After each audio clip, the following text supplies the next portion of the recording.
Selama 2 bulan berturut-turut, Bayu memberikan uang 500.000 pada Ara. Lelaki itu sedang berada di rumah ibunya, duduk di kursi meja makan. Jari jempolnya menekan aplikasi M-Banking. Enggak usah dikasih lagi. Biar cari uang sendiri si Ara. Lastri merebut ponsel Bayu. Bibir perempuan tua itu memberengut. Tapi, aku sudah janji. Lagi pula enggak banyak, Bu, kata Bayu. Enak saja. Ibu enggak mengizinkan kamu kasih uang ke Ara. Urus saja perceraianmu dengan Ara supaya cepat selesai. Lastri menaruh kembali ponsel Bayu. Proses perceraian Bayu dan Ara sedang berjalan. Gisel yang membayar biaya pengacara supaya cepat selesai. Bayu dan Gisel sudah melakukan foto prewedding. Sudah memesan gaun pengantin. Bagaimana renovasi rumahnya, Bu? Tanya Bayu, dia urung mengirimkan uang bulanan untuk Ara. Sudah hampir selesai. Ibu akan pindah ke sana, sedang rumah ini akan ibu kontrakkan, jawab Lastri. Dia sudah membayangkan banyaknya uang yang akan dia terima. Selain dari mengontrakkan rumah, dia mempunyai menantu tajir. Bu, calon suaminya Dewi punya usaha apa? Aku hanya pingin tahu. Perusahaan retail, katanya. Nama perusahaannya. Wah, enggak tahu. Lupa enggak tanya, tapi dari mobilnya kan, sudah kelihatan mewah. Bayu mengetik nama Danu Barata di kolom pencarian Google. Siapa tahu muncul profilnya. Tetapi, tidak ada.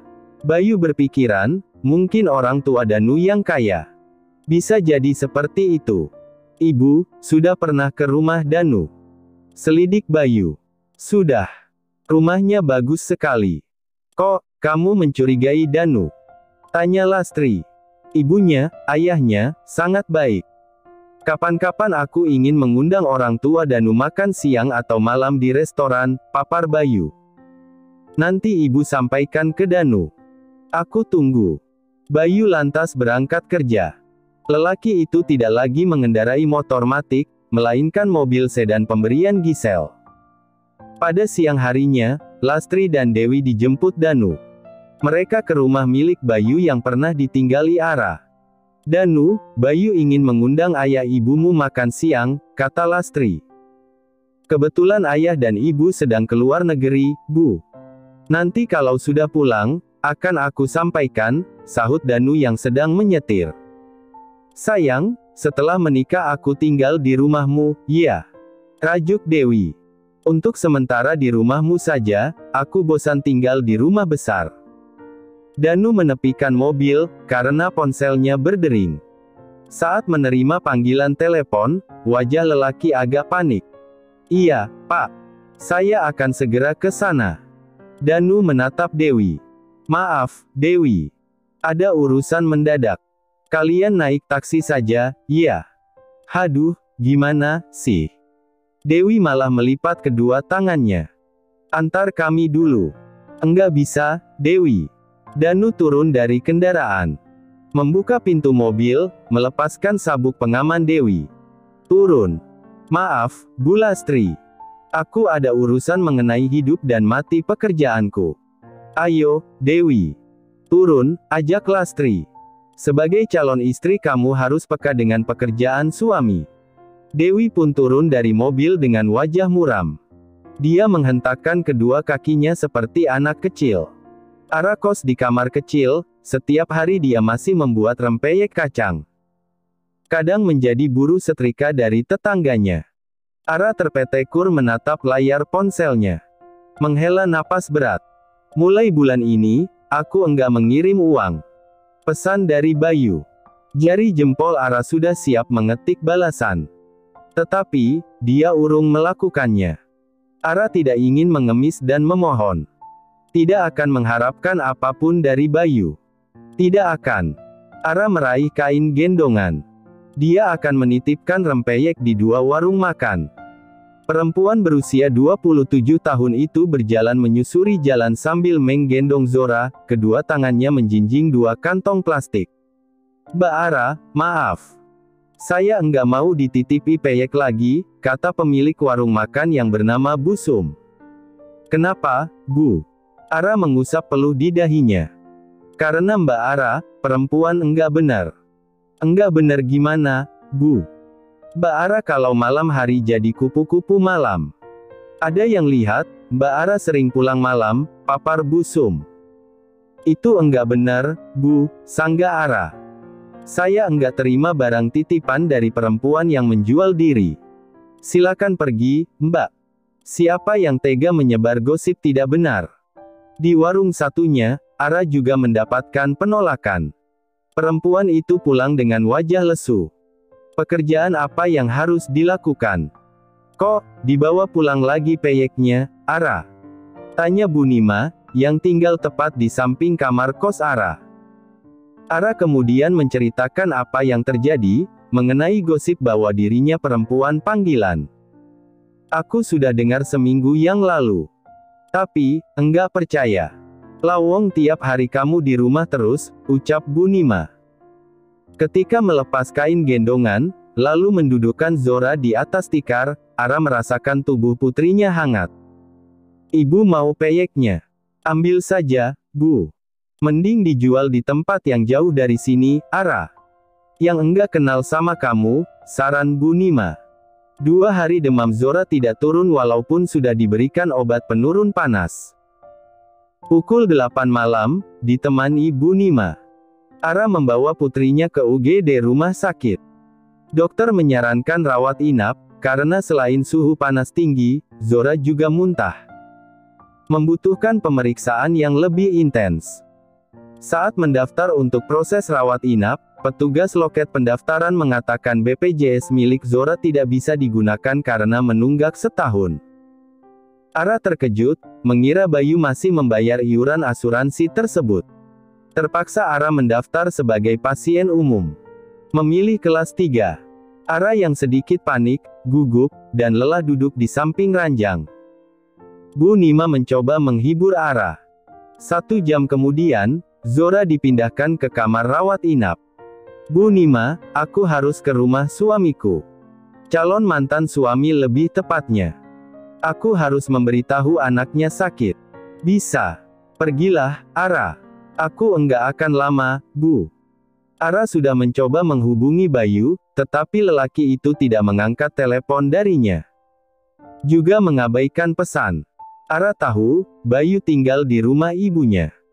Dengan menggunakan ojek online, Ara sampai di depan rumah Lastri setelah menempuh perjalanan 20 menit. Cuaca sepertinya tidak mendukung Ara, hujan tumpah ruah di bumi. Ara berlari melewati halaman, dia mengelap rambut dan wajahnya yang sedikit terkena air hujan. Lalu, menekan bel beberapa kali. Ngapain tengah malam ke sini? Gerutu Dewi. Mas Bayu mana, Dewi? Zora dirawat di rumah sakit. Ara memandang adik iparnya penuh harap. Belum pulang. Sedang bersama calon istrinya. Alamat rumah calon istrinya di mana? Aku enggak tahu, Mbak. Di kamar apa Zora dirawat? Dahlia, Dewi. Rumah sakit Mutiara Harapan. Aku coba beritahu Mas. Lastri muncul di belakang Dewi. Ada apa ribut-ribut? Bu, Zora dirawat di rumah sakit. Butuh biaya. Aku ingin bertemu Mas Bayu, jelas Ara, tidak sabar. Tunggu di situ, perintah Lastri. Tidak lama berselang dia keluar dari kamarnya. Perempuan tua itu berdiri di teras, menghamburkan uang yang lantas terjatuh di rumput basah. Ambil uang itu pakai mulutmu.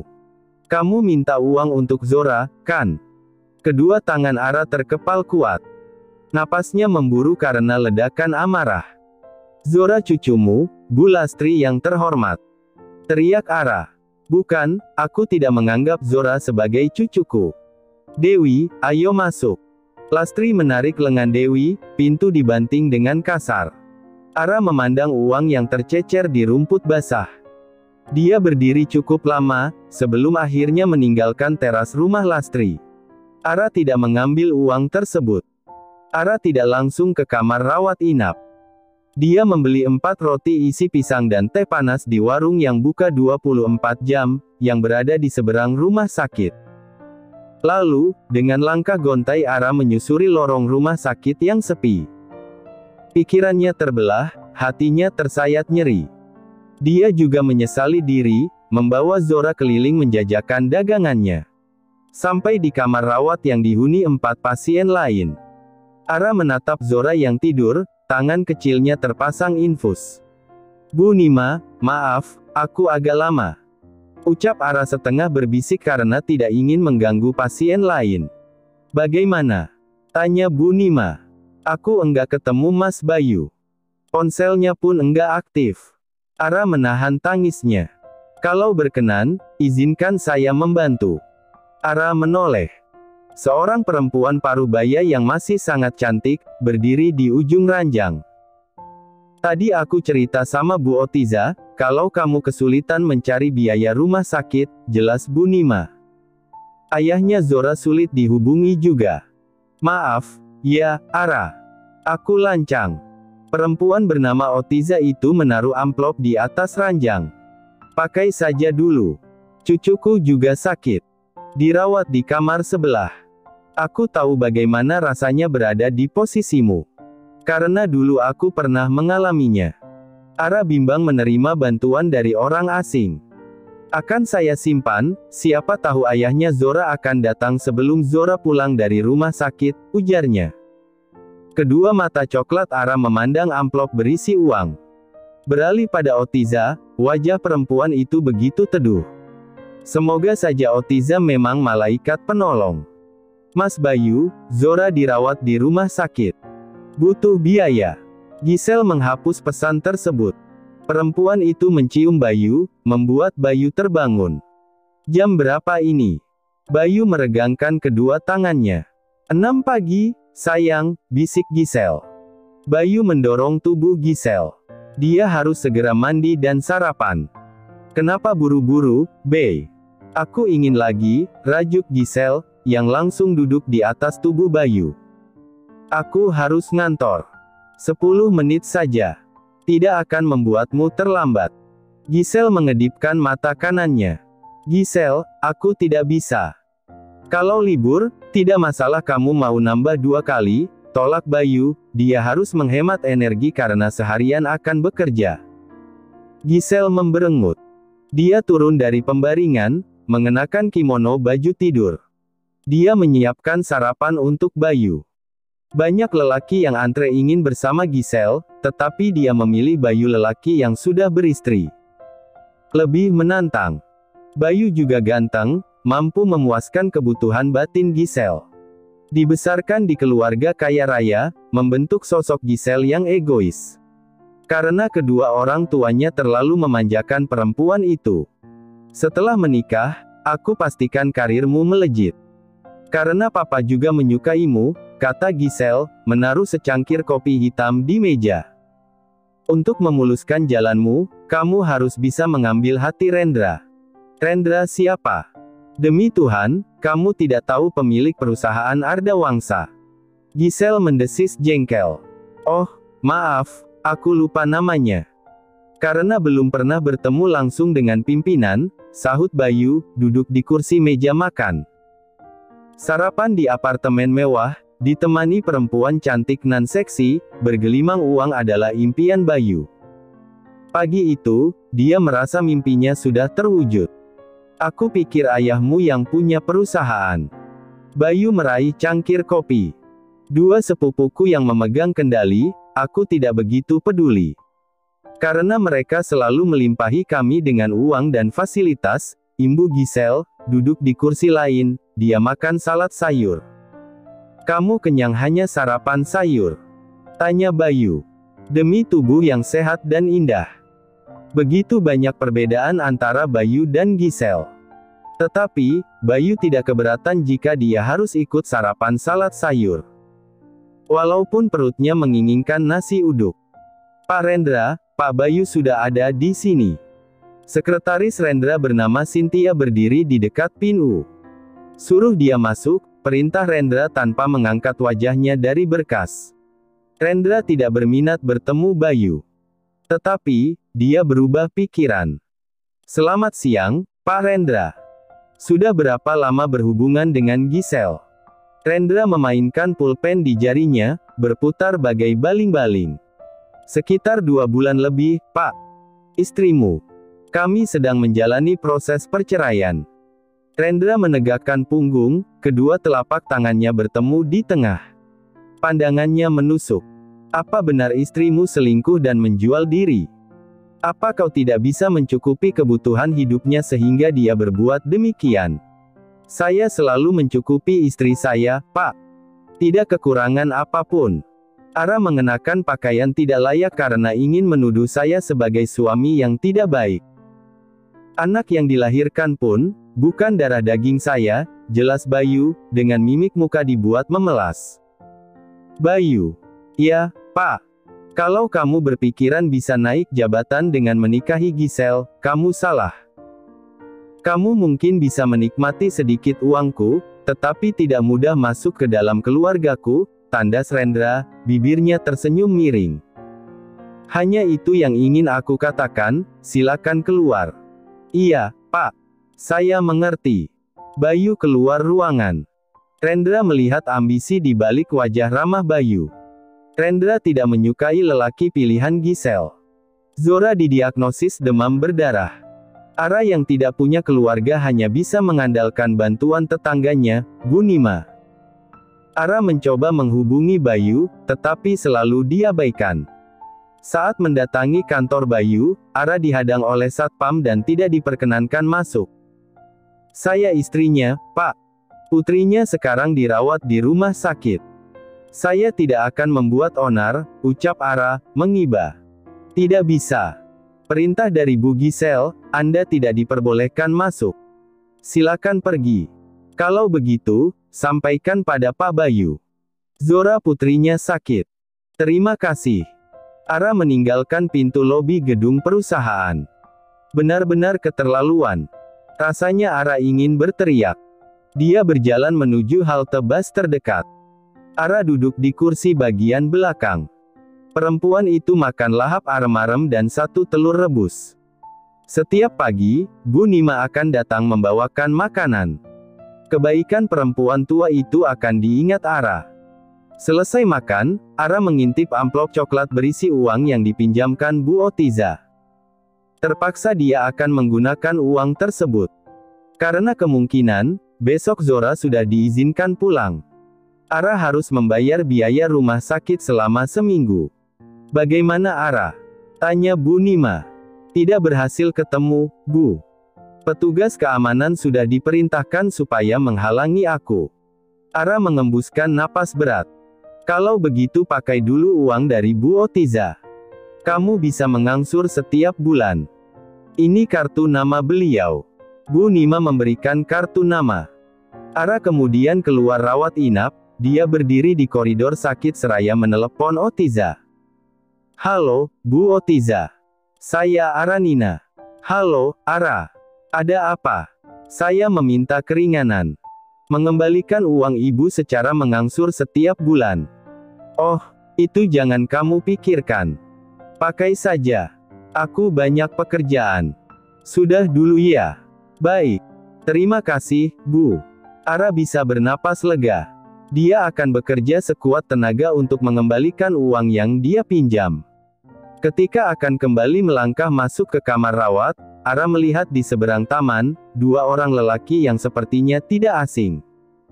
Lelaki yang berdiri kalau tidak salah tunangannya Dewi bernama Danu.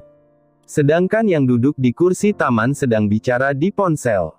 Danu tampak sangat sopan terhadap lelaki yang duduk itu. Danu membawa tas di tangan kiri, tangan kanan memegang gelas sekali pakai. Kenapa Danu tidak ikut duduk saja? Ara, Zora bangun, tegur Bu Nima. Iya, Bu Nima. 1 minggu kemudian. Ara terbangun karena ketukan pintu yang sangat keras pada tengah malam. Ara tidak segera membuka pintu karena ketakutan. Ara, buka pintunya. Jangan mengganggu ketenangan tetangga lain. Ada tamu kok dibiarkan saja. Itu suara Bu Tatik, tetangga depan kamar kos. Tangan Ara meraih kardigan, mengenakan dengan cepat. Siapa yang datang bertamu pada tengah malam?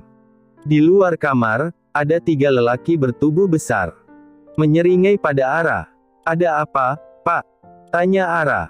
Mereka tidak menjawab. Yang 2 orang menarik dan membekap tubuh Ara.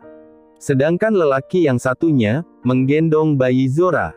Ara meronta-ronta sekuat tenaga.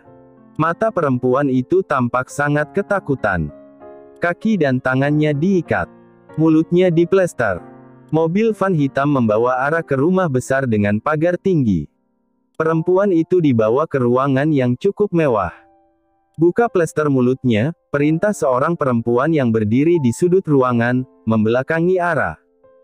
"Baik, Nyonya. Mana anakku?" teriak Ara. "Zora baik-baik saja, Ara."